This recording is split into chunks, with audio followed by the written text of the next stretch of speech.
Crime petrol Dastak में आप सभी दर्शकों का स्वागत है। आज का ये केस मेरे साथ पेश करेंगी मशहूर फिल्म अभिनेत्री जूही चावला। हाय जूही। हाय अनूप, नमस्ते।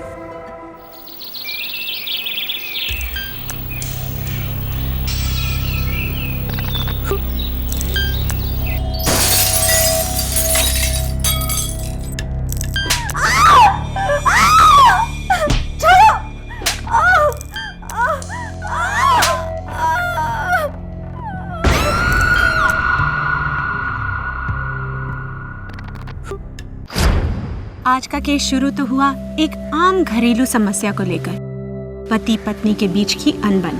पर रिश्तों में लगी दीमक अक्सर होने वाले जुर्म की दस्तक देती है। एक शादीशुदा औरत होने वाले जुर्म के सिग्नल्स पकड़ नहीं पाई और उसे इस गलती की बहुत बड़ी कीमत अदा करनी पड़ी। 23 सितंबर 2010, देहरादून।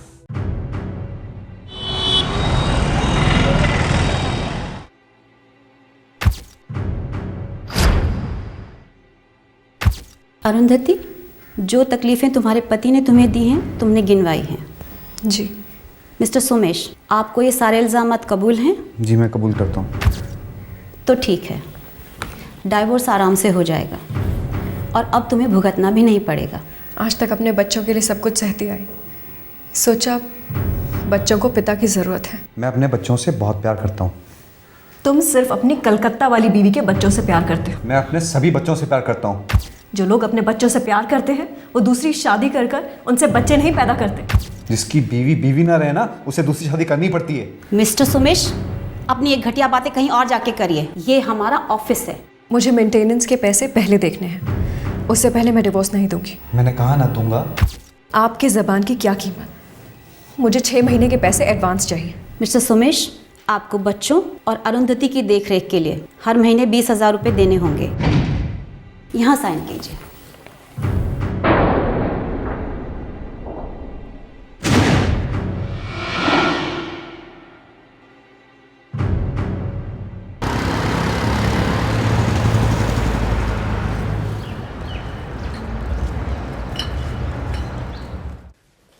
अरुंधति के माता पिता और भैया जानते थे कि अरुंधति की शादी दम तोड़ रही है।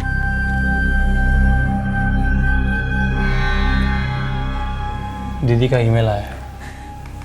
क्या लिखा है? उन्होंने अलग होने का फैसला ले लिया है। सोमेश मेंटेनेंस देगा।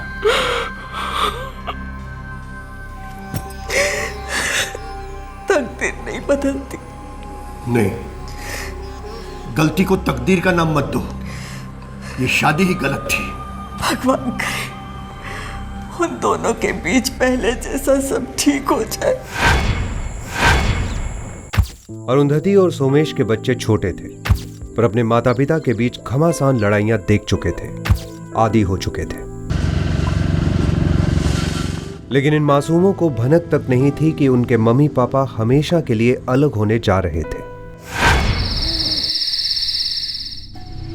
अरे रोमा, डिवोर्स तो सिर्फ एक फॉर्मेलिटी है ना। मैं कह रहा हूँ ना, मैं पूरी तरीके से तुम्हारा ही हूँ। अब बस कुछ ही दिनों की तो बात रह गई है।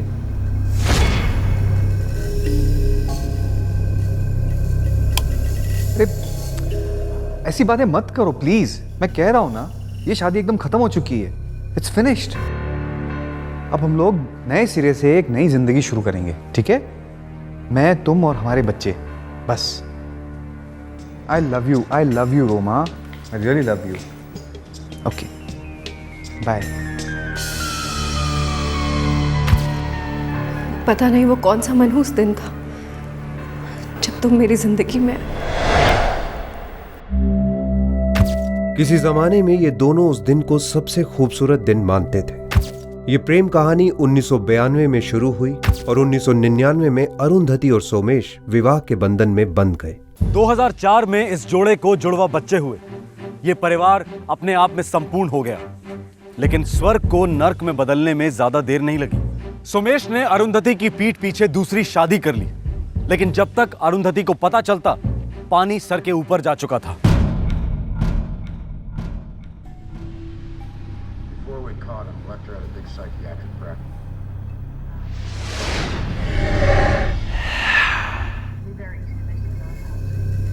5,000 रुपये चाहिए। एग्रीमेंट के हिसाब से इस महीने के 20,000 रुपये दे चुका हूँ मैं। पूरे नहीं पड़ते हैं सोमेश। तो चाहो खुद कमाओ। तुम पैसे दे रहे हो या मैं तुम्हारे नाम की कंप्लेंट दर्ज कराऊं? हे, मैं डरने वाला नहीं हूँ, समझी? मैं भी कोई घुट घुट के मरने वाली नहीं हूँ सोमेश।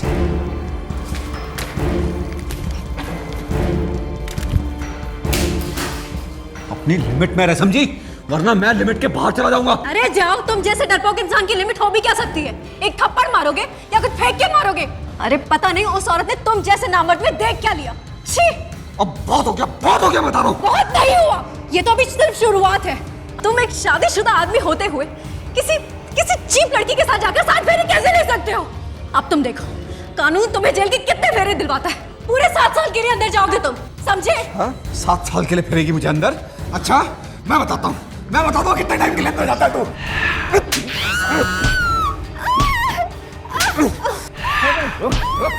You die!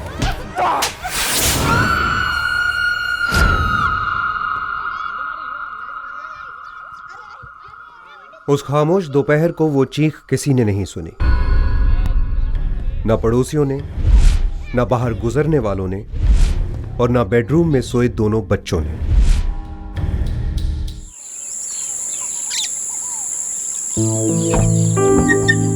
चल। पापा, मम्मी ऐसे कैसे दिल्ली चली गई? हमको क्यों नहीं लेके गई? बेटा तुम लोग सो रहे थे ना, उनको जल्दी थी इसलिए चले गए। मैं मम्मी से कभी बात नहीं करूंगी। ऐसा नहीं कहते शोना, मम्मी को अपनी मम्मी से मिलने जाना था ना। तुम लोग भी बड़े हो रहे हो, तुम लोग को काफी सीखना सिखाना बाकी है अभी।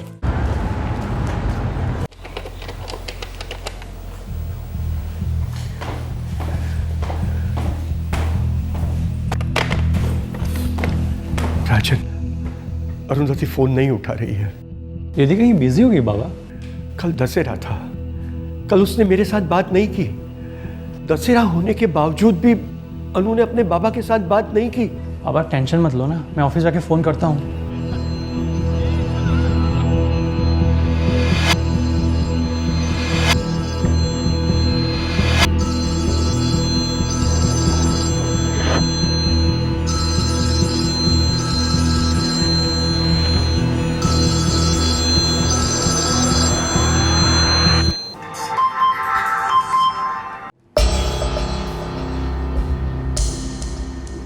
मैं ठीक हूँ, बस कुछ चीज़ें सुलझानी थी।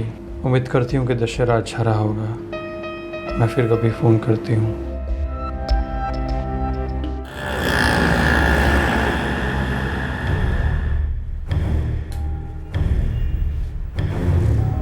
एक्सक्यूज मी सर, मैं आई हेल्प यू? जल्द से जल्द डिलीवरी कब तक कर सकते हैं? सर 24 घंटों में। आप लोग कैश लेते हैं या सिर्फ कार्ड लेते हैं? सर आपने मॉडल चूज़ कर लिया है ना? हाँ, ये वाला। Sir I am sorry, don't mind, ये फ्रीजर है, नॉर्मली घरों में यूज़ नहीं होता है। आप कहें तो मैं आपको दूसरे फ्रिज दिखा देता हूँ जो घरों में यूज़ होते हैं, और उन पर स्कीम्स भी हैं। क्यों, कोई प्रॉब्लम है? मुझे ये वाला चाहिए। Okay sir, sure. मैं कैश दे देता हूँ। प्लीज़।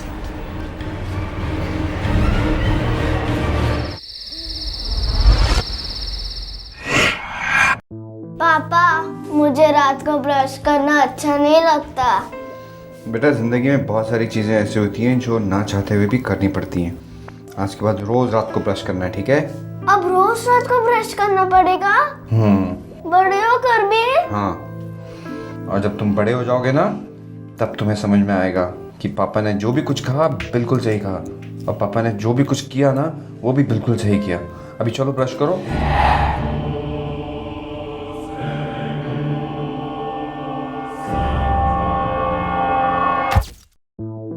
सोमेश ने रोजमर्रा के काम की जिम्मेदारी तो बखूबी उठा ली, लेकिन बच्चे हर पल अपनी माँ की कमी महसूस कर रहे थे। मुझे मम्मी चाहिए, मुझे दिल्ली जाना है। नहीं जा सकते। क्यों? छुट्टियों में जाएंगे, ठीक है? मम्मी वापस नहीं आएंगी? मम्मी हम तीनों के बगैर कैसे रह सकती है? हाँ, फिर छोड़कर क्यों गई? बेटा पापा और मम्मी के बीच में कुछ बातों को लेकर के मिसअंडरस्टैंडिंग हो गई है, इसलिए मम्मी दिल्ली गई है। वहाँ पे आराम से बैठ के सोचेंगी। तब तक पापा है ना तुम्हारा ख्याल रखने के लिए। मेरी बातें समझ रहे हो ना यश? मीनाक्षी,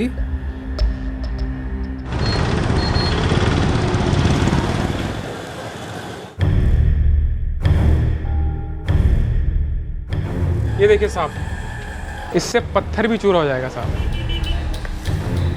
मैं आपको दिखाता हूँ सर इसको।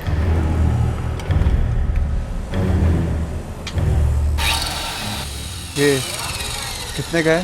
ये 3,500 का है सर। अगर आप इसको लेंगे तो इसके साथ आपको 3 ब्लेड मुफ्त भी मिलेंगे। इसको पैक कर दो। ठीक है सर।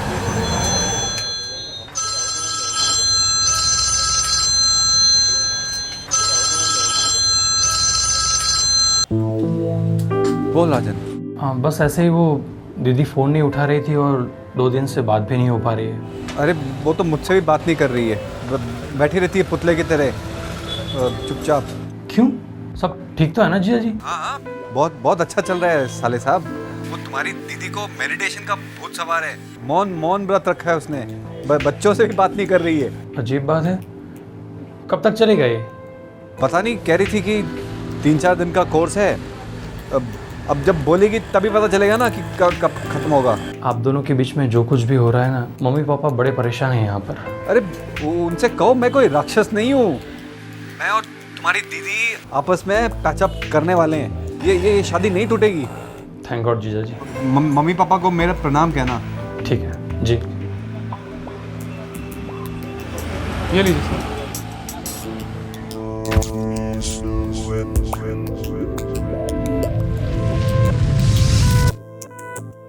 चलो नाश्ता रेडी है, आ जाओ। यू फ्रिज इतनी बड़ी वाली, ऐसा फ्रिज तो आइसक्रीम की दुकान में होता है ना? हाँ, हम लोग भी आइसक्रीम की दुकान खोलेंगे। तुम लोग उसमें काम करोगे ना, तुम लोग को तनख्वाह आइसक्रीम में मिलेगी। आप मजाक कर रहे हैं ना पापा? नहीं। हम इतनी सारी आइसक्रीम खाएंगे तो मम्मी हमें बहुत डांटेगी। तुम्हें जो आइसक्रीम खानी है, जितनी आइसक्रीम खानी है तुम खाना, मम्मी चूं तक नहीं करेगी। पक्का? पक्का। सच? सच। ये लीजिए आपके लिए। ये ले बेटा। मैंने जगन्नाथ जी से कहा था कि मेरी अरुंधति की जिंदगी संवार दे। शुक्र है उन्होंने मेरी सुन ली। ये नसीब वसीब के चक्कर में मत पड़ो, सब ठीक ही होगा। मैं सोच रहा था कि दिवाली के लिए दीदी और बच्चों को थोड़े दिन के लिए यहाँ लेके आते, खूब मस्ती करेंगे। हाँ क्यों नहीं। बहुत अच्छा इरादा है, जल्दी से जाके उसे ले आ। बहुत दिन हुए उसे देखे हुए।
हेलो सुमेश जी।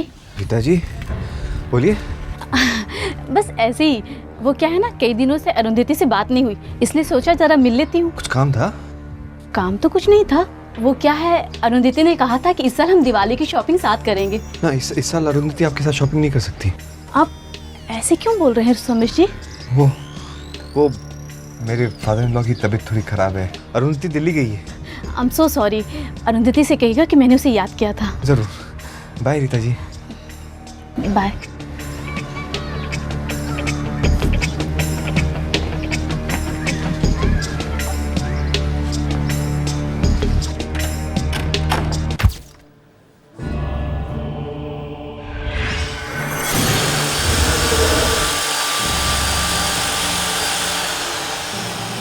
जाहिर है कि सोमेश झूठ बोल रहा था।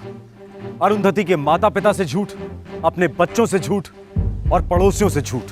सभी लोग जानते थे कि सोमेश और अरुंधति के बीच सब ठीक नहीं है। सोमेश किसी से ठीक से नहीं मिल रहा था और अरुंधति, वो तो मानो गायब ही हो गई थी। अरुंधति कहां थी? क्या हुआ था अरुंधति के साथ? ये सारे सवाल बहुत जल्दी उठने लगे। जीजा जी जरा दीदी का फोन दीजिए। अरे राजन, मैं पहले बोल चुका हूं ना तुझसे। हाँ, वो मेडिटेशन, लेकिन उसको तो कितने दिन हो गए। अरे तो अरुंधति को तेरे से बात नहीं करनी है तो मैं क्या कर सकता हूँ इसमें? अरे वो SMS कर सकती है, ईमेल कर सकती है, तो फोन पे क्यों नहीं आ सकती वो? किसी से बात नहीं कर रही है ना, मुझसे नहीं बात कर रही है, तुझसे नहीं बात कर रही है, तेरे मम्मी पापा से नहीं बात कर रही है। तू जानता है ना तेरी बहन कितनी जिद्दी है। जीजा जी, मैं उससे कई ज्यादा जिद्दी हूँ। उसे फोन दीजिए, अभी दीजिए। मैं घर पहुंच के देता हूँ। कितनी देर में घर पहुंच रहा है? बस थोड़ी देर में। कितनी देर में जीजा जी? 1 घंटे में बस। खुश? या तेरी दीदी खामोश हो गई तो तू मुझे क्यों विलन बना रहा है?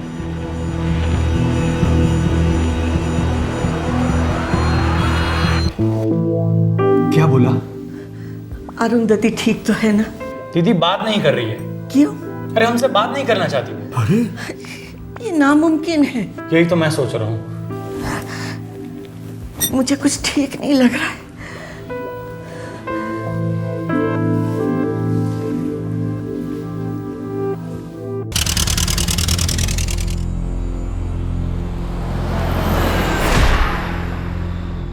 अगले ही दिन अरुंधति का भाई राजन देहरादून पहुंचा।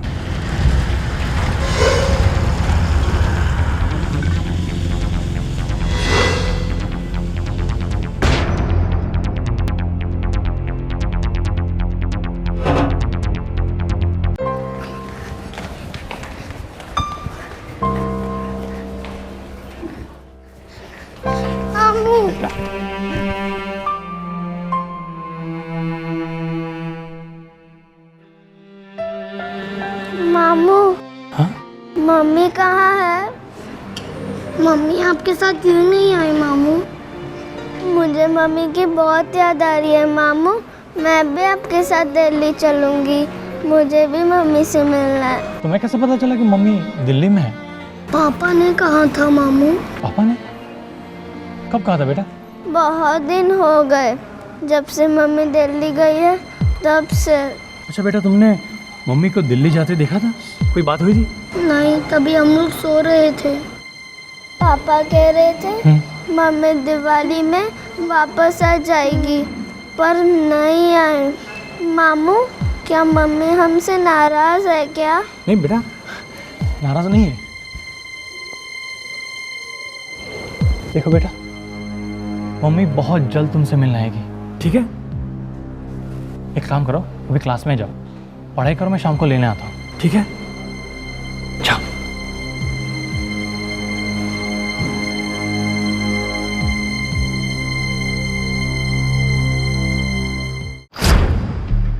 राजन ने पुलिस को इत्तला करने में 1 सेकंड की भी देरी नहीं की और पुलिस ने सोमेश के घर पहुंचने में भी कोई देरी नहीं की।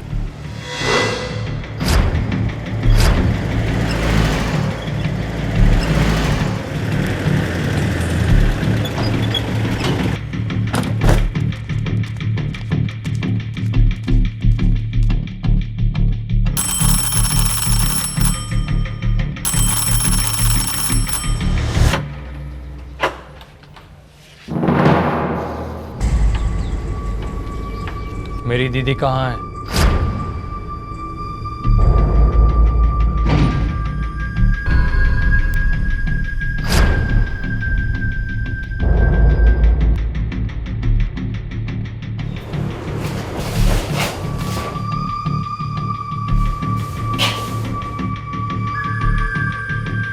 मिस्टर सोमेश, कुछ बोलेंगे भी? मिसेस अरुंधति कहाँ है?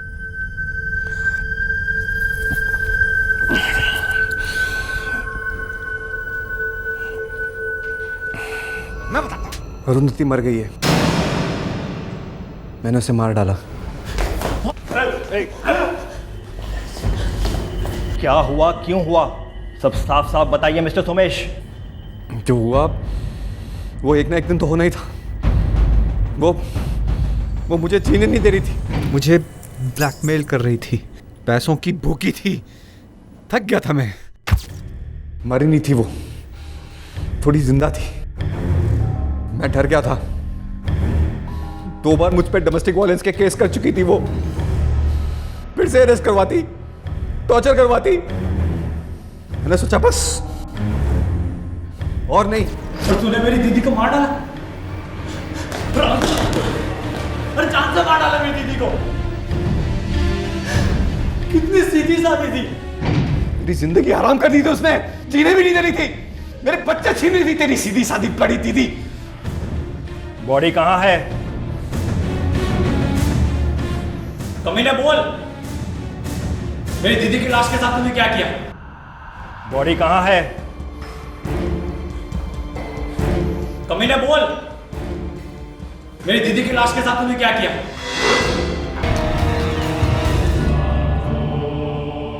दो दिनों तक सोमेश ने अरुंधति की लाश को घर पर ही रखा। उसने मासूम बच्चों से झूठ बोला कि उनकी मां दिल्ली गई है। अभी चलो ब्रश करो। जबकि वो उन्हीं के घर के बाथरूम में पड़ी थी। सोमेश ने अपनी पत्नी की लाश के कई टुकड़े किए।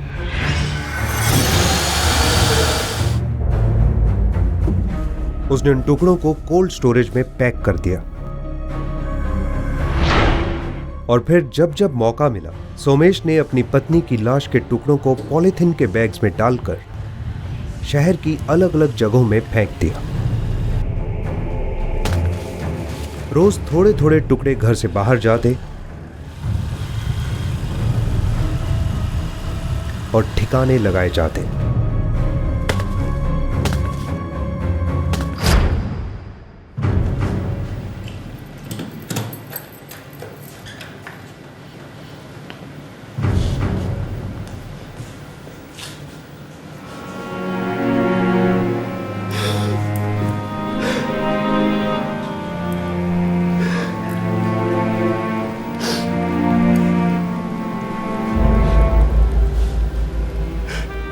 पूरा देहरादून शहर, पूरा देश इस विकृत घिनौने जुर्म की खबर सुनकर सकते में आ गया।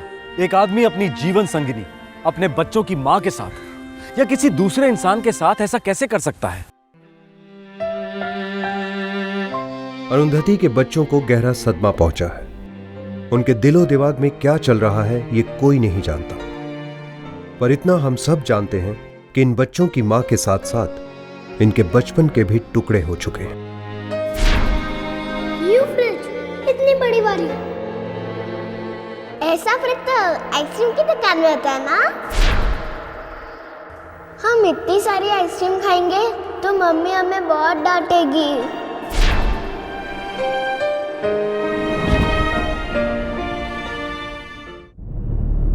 24 मार्च 2011 को सोमेश के खिलाफ चार्जशीट फाइल हुई। फिलहाल वो जुडिशियल कस्टडी में है।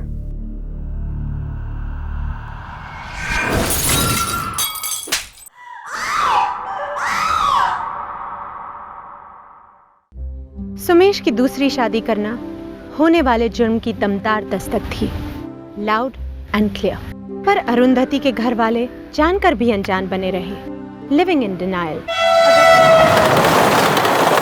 देखो, तुम मेरी मजबूरी समझने की कोशिश नहीं कर रही हो। समझने समझाने का वक्त खत्म हो गया। आज के बाद तुमने उस लड़की के साथ कोई भी रिश्ता रखा तो समझो तुम्हारा भी वक्त खत्म हो गया। थोड़ा वक्त तो लगेगा ना। तुम्हें बर्बाद करने में कोई भी वक्त नहीं लगेगा, चुटकियों में हो जाओगे, जानते हो ना तुम। इस दुनिया में हर इंसान का अपना वजूद होता है, अपनी एक खास जगह होती है और वो जगह दूसरा कोई नहीं ले सकता। बात जब रिश्तों की आती है और खासकर मर्द और औरत के बीच के रिश्ते की, तो किसी की जगह लेने की कोशिश खतरे से खाली नहीं। जाहिर है किसी को चोट पहुंचने वाली है और किसी को दर्द होने वाला है। 14 मार्च 2011 मुंबई।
इस औरत की लाश सुबह तक सैंडर्स रोड स्टेशन के प्लेटफॉर्म पर पड़ी रही। फिर एक यात्री ने रेलवे पुलिस को सूचित किया।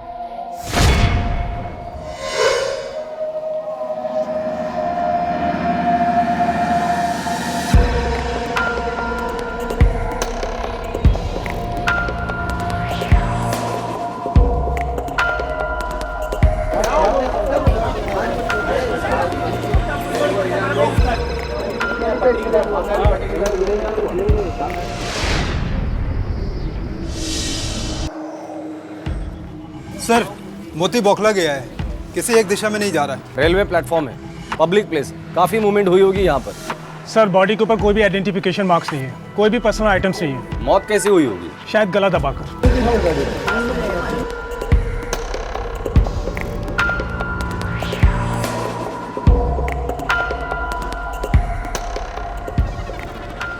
उधर सर, काफी बड़ा सूटकेस है, पता करो कौन सी दुकान से खरीदा है उसे। Okay sir.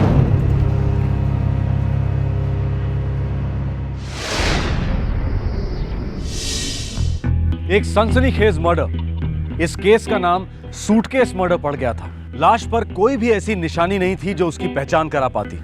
पुलिस को किसी भी दिशा में जाने का रास्ता नहीं मिल पा रहा था। Totally open case. कंफर्म है, गले को हाथों से दबाया गया है। और कोई चोटें? रीढ़ की हड्डी पर 2 फ्रैक्चर हैं। मतलब मर्डर के पहले इस तरह पीटा गया था कि इसके पीठ की हड्डी टूट गई। शायद ऐसा नहीं है, मुझे लगता है कि लाश को सूटकेस में फिट करने के लिए हड्डी तोड़ी गई, और वो भी मर्डर के बाद। सर वो सूटकेस बनाने वाली दुकान कुछ पता नहीं चल पाया। एक काम करो, इस औरत का अखबार में फोटो छाप दो। कोई ना कोई तो इन्फॉर्मेशन इस औरत के बारे में हमें मिल ही जाएगी। सर एक इन्फॉर्मेशन और देनी थी। जी कहिए। ये औरत प्रेग्नेंट थी, 4था महीना था।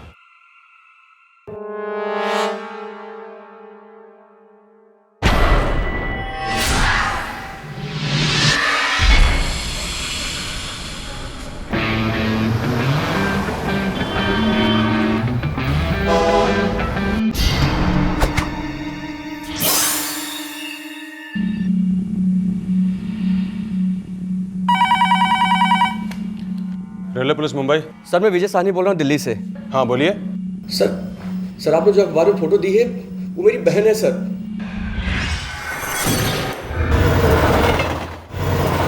दिव्या सचदेवा नाम है उसका। मैं पिछले 1 महीने से उसको ढूंढ रहा हूँ। दिल्ली देखा, हरियाणा देखा, लेकिन उसका कहीं कुछ पता नहीं चला। शादीशुदा थी वो? कहने को शादीशुदा थी, पर एक्चुअली फंसी हुई थी। गायब क्यों हुई थी और कब हुई थी? उसने अपना घर छोड़ दिया था। आपको कैसे पता? उसके पति ने मुझे बताया था। उसके पति पर आप यकीन करते हैं?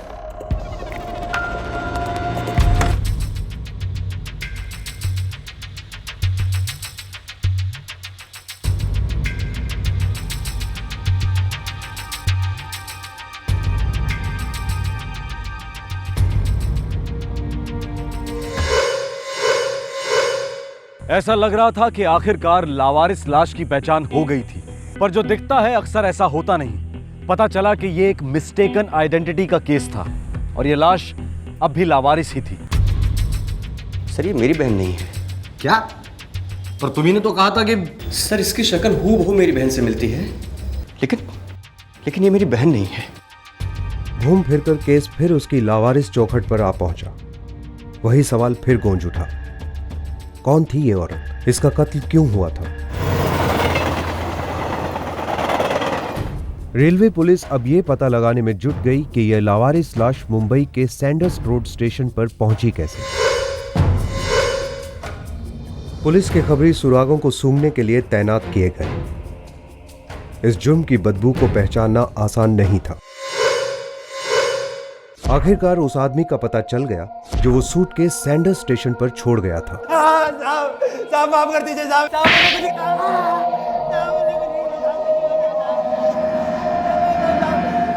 चिलम की कसम साहब, अपन ने सिर्फ बैग चुराया था साहब। काफी भारी था, इससे लगा कि काफी माल होगा साहब। साहब ने जब बैग खोला तो अंदर लपड़ा था साहब, इसलिए अपन वहीं से कट गया साहब। साहब अपन ट्रेन में अकेले भटक रहे था साहब। डोंबे वाली में साहब अपन ने उस बैग को देखा साहब काफी बड़ा बैग था। अपन को लगा उसमें काफी माल होगा साहब। खाली पड़ेला था साहब। अपन सामने बैठा था साहब, बिल्कुल सामने। दादर स्टेशन तक कोई मक्की तक नहीं भटकी थी साहब। तभी अपन ने सुपड़ी में हाथ मारा और सैंडर्स रोड पर कल्टी मार गया साहब। सर ये जर्सी तो बर्बाद लगता है। सर इसमें इतनी हिम्मत नहीं हो सकती कि ये किसी औरत का खून कर दे। डोंबिवली पोद्दार, थाना डोंबिवली हमारा टारगेट एरिया होना चाहिए। पुलिस को जर्सी से कोई खास जानकारी नहीं मिली, पर उसने पुलिस को एक अहम सुराग दिया। उसने सूटकेस ट्रेन में डोंबिवली स्टेशन से देखा था। डोंबिवली और आसपास के सबर्ब्स में पुलिस ने अपनी तहकीकात शुरू की। सारे इलाके में मृतक की तस्वीरें चिपकाई गई।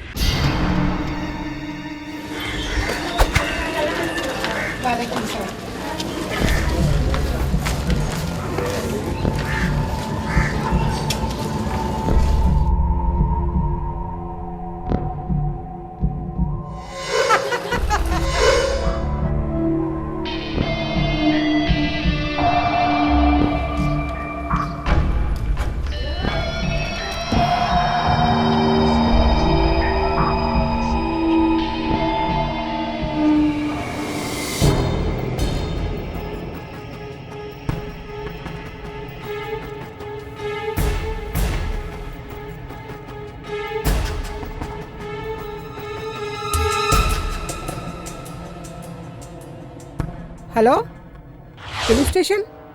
जी, मैं जीनत हुसैन बोल रही हूँ मुंब्रा से।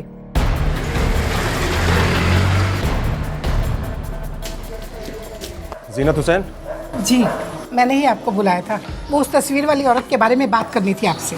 जी बताइए, क्या जानती है इस औरत के बारे में? जी, ज्यादा तो कुछ नहीं याद है मुझे इसके बारे में। वो क्यों बुलाया हमें? देखिए, पहले एक आदमी ने गलत चेहरा पहचान कर हमारा काफी वक्त बर्बाद किया है। मैं इसके कपड़ों को बहुत अच्छी तरह से पहचानती हूँ और अपनी कारीगरी को तो और भी अच्छी तरह से पहचानती हूँ। इसने जो ड्रेस पहन रखा है वो 1 हफ्ता पहले मैंने ही सिला है। ये देखिए, उसका बचा हुआ कपड़ा भी है मेरे पास। आपा, जरी का काम बॉर्डर पर और गले पर कैसा रहेगा? बहुत बुरा लगेगा। अरे कहाँ बाबा आदम के जमाने की बात करती है। मैं तेरे लिए एक नए डिजाइन की ड्रेस बनाऊंगी। अरे तेरे तो होश ही उड़ जाएंगे। ठीक है आपा, अब आपसे क्या बहस करना। आप यहाँ की सबसे अच्छी कारीगर मानी जाती हैं और सबसे बुजुर्ग भी। अरे बाबा आदम के जमाने से कर रही हूँ ये बिजनेस। नाम क्या था इस औरत का? नाम और पहचान की बात तो नहीं हुई थी, लेकिन ये पक्का है कि वो इस मोहल्ले में नई आई थी। इससे पहले तो उसे कभी देखा ही नहीं था। आप पक्का कैसे कह सकती हैं कि वो औरत यही है? ये कुर्ती मैंने सिली है, 16 आने मैंने सिली है और ये इस औरत पर फिट बैठती है, इसीलिए ये औरत भी वही है। हर औरत की फिटिंग अलग होती है। सर ये औरत यहाँ की नहीं हो सकती। क्यों? सर अगर यहाँ की होती तो कोई ना कोई तो पहचान लेता। और सर ये जीनत आपा बहुत बूढ़ी हो चुकी है। सर मुझे लगता है सठिया गई से कुछ पता नहीं है। सर सिर्फ गोली दे रही है। हो सकता है, लेकिन आगे जाने के लिए हमारे पास कोई रास्ता भी तो नहीं है। एक काम करो, मुंब्रा में हमारे जितने भी खबरी है सबको एक्टिवेट कर दो। उधर अगर ये औरत यही की थी तो ये केस भी यही खत्म होगा। Right sir.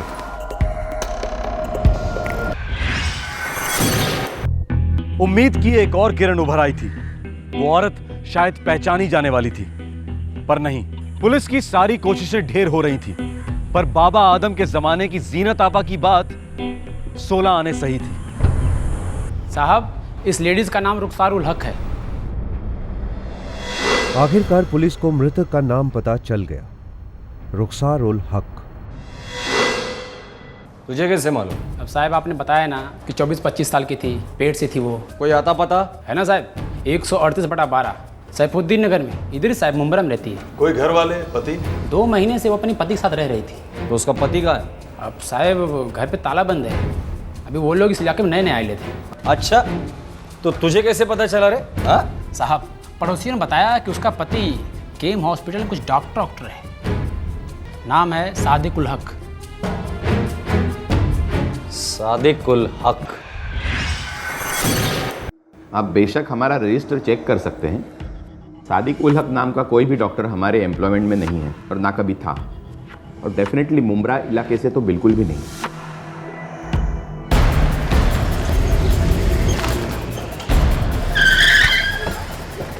पुलिस तुरंत सादिक उल हक के घर पहुंची। यहाँ अखबार कौन पढ़ता है साहब?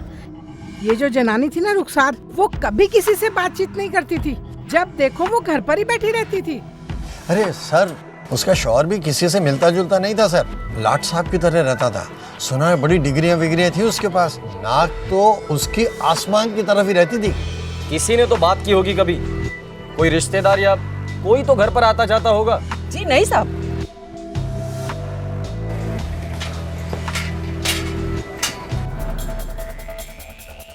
तोड़ दो।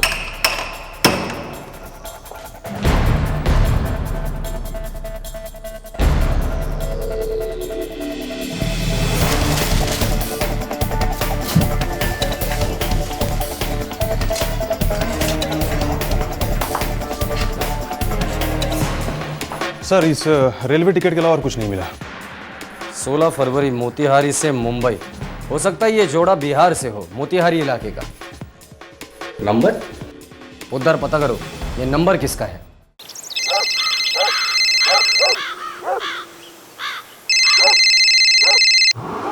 हेलो, फरमाइए।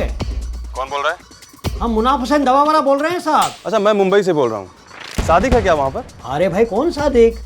सादिकुल हक, जो मुंबई में रहता है, मुमरा इलाके में, रुखसार के शौहर। अच्छा अच्छा, अपने डॉक्टर साहब। हाँ हाँ वही है। क्या उधर? अरे भाई वो यहाँ क्यों होने लगे? तो कहाँ मिलेगा? उनके बारे में तो तौसीफ या सभी भी कुछ बता सकते हैं। और ये दोनों कहाँ मिलेंगे? अरे साहब ये हकीम खाना है, कोई डाक खाना नहीं। जितना मालूम था उतना बता दिया। अब कुछ दवा दारू चाहिए तो बताइए, वरना फिर अल्लाह हाफिज। कुछ पता चला? सर 2 नाम बताए हैं, तौसीफ और शबीब। दोनों को अंदर ले लो। हाँ बोलो अशरफ। साहब, शबीब और तौसीफ ये दोनों डॉक्टर सादिक के चचेरे भाई हैं साहब। फिलहाल ये दोनों हैं कहाँ? जीवनानी मेडिकल कॉलेज के हॉस्टल में साहब।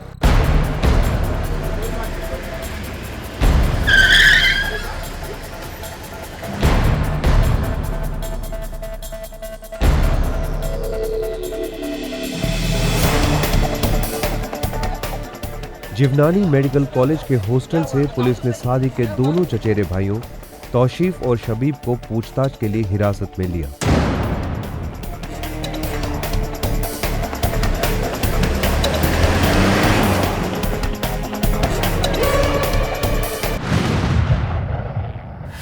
सुराग मिलते जा रहे थे, पर मंजिल अभी बहुत दूर थी। इस बात का कोई अंदेशा नहीं था कि रुखसार का कत्ल क्यों हुआ था और उसकी लाश को एक सूटकेस में डालकर कहां ले जाया जा रहा था। इस केस ने मुंबई रेलवे पुलिस की नींद उड़ा दी थी। आखिरकार काली रात खत्म होने के आसार नजर आए। तौसीफ और शबीब बोल पड़े। सादिक कहाँ है? हीना के साथ है सर। गर्लफ्रेंड? बेगम सर, सादिक भाईजान की दूसरी बेगम सर। लेकिन आप कल ही तो लौटे हैं। काम ही कुछ ऐसा है, मुझे सुबह तक इंदौर पहुंचना है। फिर हम मुंबई आए ही क्यों? आधे से ज्यादा वक्त तो आप इंदौर और न जाने कहां कहां रहते हैं। आप करते क्या है दरअसल वहां? क्या मतलब है क्या करते हैं? डॉक्टर हूँ, लोगों का इलाज करता हूँ, और क्या करता हूँ? आप डॉक्टर कम और बिजनेस करने वाले ज्यादा मालूम पड़ते हैं। हर डॉक्टर एक बिजनेसमैन भी होता है। अगर तुम पढ़ी लिखी होती ना तो तुम्हें ये सब बातें समझ में आती। खैर, अपनी अपनी किस्मत, क्या कर सकते हैं।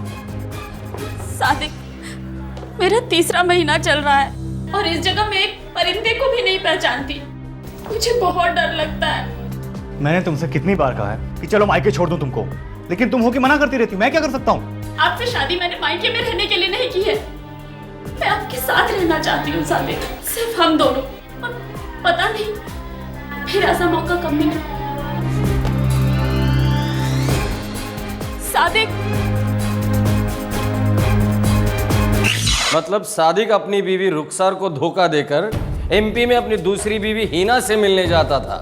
दरअसल सादिक भाईजान अपनी शादी से पक चुके थे और रुखसार से तंग आ चुके थे। और एक दिन रुखसार को पता चल ही गया है? बस बस बस। उस दिन सादिक खंडवा में अपनी दूसरी बेगम हिना के साथ था। आरुख सर बोलो। आप मुझे यहाँ लेने आ जाइए जल्दी। क्या मजाक कर रही हो? इस वक्त मैं कैसे आ सकता हूँ? मैं खंडवा में हूँ। मैं भी खंडवा रेलवे स्टेशन पर ही हूँ, जल्दी आइए। तुम खंडवा स्टेशन पे क्या कर रही हो? सर सादिक भाईजान की प्लानिंग हमेशा टिप टॉप रहती थी सर। दूसरी शादी भी उन्होंने फर्स्ट क्लास छुपा के रखी थी, लेकिन भाभी जान ने पता लगा ही लिया सर उसके बारे में।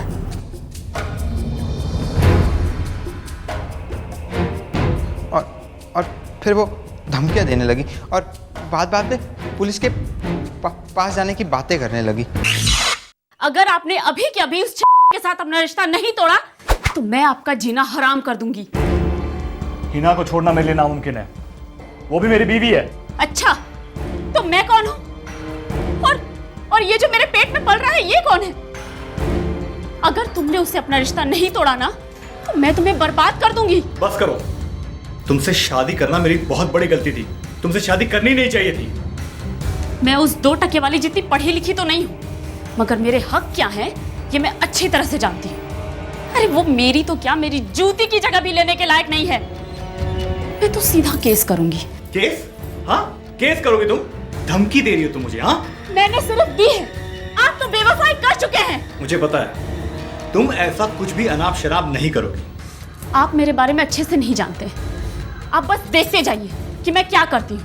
जब पुलिस में मामला दर्ज होगा ना तब आएंगे आपके होश ठिकाने। सर, पुलिस के पास जाने की जरूरत नहीं है, तुम जैसा कहोगे मैं करने के लिए तैयार हूं। बस बहुत हो गया, अब पानी सर से ऊपर जा चुका है, मैं इस औरत के साथ और नहीं जी सकता। मैंने तो आपको पहले ही कहा था भाईजान, भाभी अपने बराबर की नहीं, निकाह मत कीजिए। आप सुनते नहीं है ना किसी की, अब झेलिए। बस निकाल रहा हूं मैं उसे अपने घर से, अपनी जिंदगी से। लेकिन गांव वाले से क्या बोलेंगे आप भाईजान? बोल दूंगा भाग गई। आप कमाल करते हैं भाईजान, एक झूठ तो आप गांव वालों को बोल चुके हैं कि आप मुंबई में एक डॉक्टर हैं, लेकिन गांव वालों को आप ये नहीं बोल पाएंगे कि एक 4 महीने की गर्भवती औरत कहीं भाग गई। हजारों सवाल पूछेंगे लोग, उंगलियां उठाएंगे आपके ऊपर। उंगलियां नहीं उठेंगी तौसीफ, क्योंकि अगर उंगलियां उठेंगी भी ना तो दिखाई नहीं देंगी, क्योंकि रुखसार दिखाई नहीं देगी। आप क्या कहना चाह रहे भाईजान? तुम दोनों मेरा साथ दोगे ना?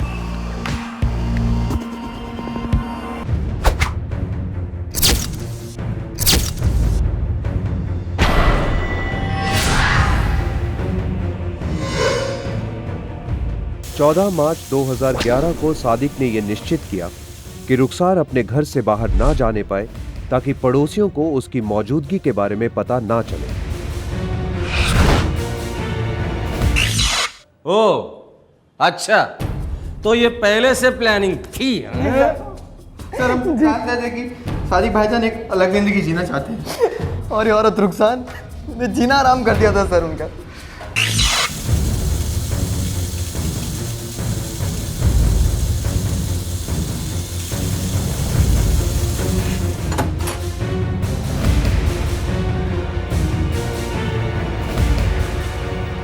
खत्म, रात हो जाए बस।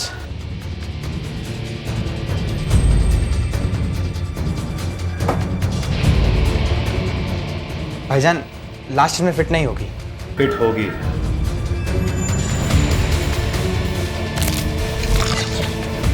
यात्रीगण कृपया ध्यान दें, ये अंबरनाथ से छत्रपति शिवाजी टर्मिनस जाने वाली आखिरी लोकल है। ये गाड़ी सभी स्टेशनों पर रुकेगी।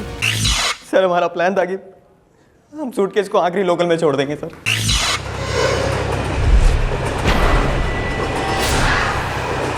सर रुखसार भाभी और भाईजान को मुंबई आए मुश्किल से 2 महीने हुए थे। भाभी जान और भाईजान को कोई नहीं जानता था सर।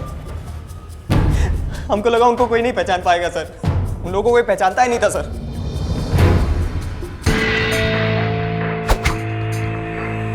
सादिक को खंडवा में धर लिया गया। सादिक को रुखसार का कत्ल करने का रत्ती भर का अफसोस नहीं है।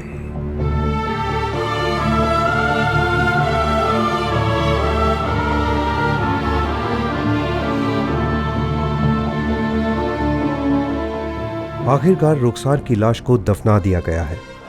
रुखसार एक खुशहाल शादीशुदा जिंदगी गुजारने की कोशिश कर रही थी और अपनी इसी कोशिश के चलते वो अपनी जान गंवा बैठी। किसी के साथ जबरदस्ती जिंदगी बिताना कोई जिंदगी नहीं होती।